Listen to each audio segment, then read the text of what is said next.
Hello friends, மோர் குழம்பு செய்கிறது பார்ப்போம். பூசணிக்காய் கொஞ்சமாக வேக வச்சுருக்கேன். தேங்காய், பச்சை மிளகாய், 4-5 பல் பூண்டு, சின்ன துண்டு இஞ்சி, சீரகம் கொஞ்சோண்டு, காரம் எவ்வளோ வேணுமோ அதுக்கேற்ற மாதிரி மிளகாய் போட்டுக்கலாம். வெங்காயம், சின்ன வெங்காயம் இது எல்லாத்தையும் போட்டு நல்லா அரைச்சி எடுத்துக்கலாம். ஒரு சைடு தயிர், நம்ம எவ்வளோ தயிர் வேணுமோ அதையும் அரைச்சி தனியாக எடுத்துக்கலாம். இது நல்லா ஃபைன் பேஸ்ட்டாக அரைச்சிக்கலாம். நம்ம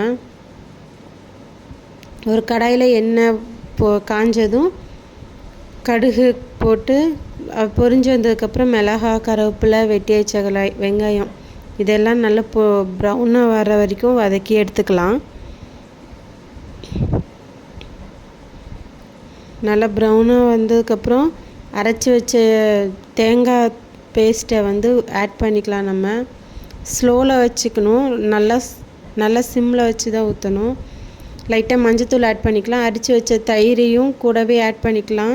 தேங்காய் ஊற்றி கொஞ்சம் நேரத்துலேயே அதையும் ஆட் பண்ணிக்கிட்டு நம்ம வேக வச்சு எடுத்திருந்த காயையும் ஆட் பண்ணிக்கலாம்.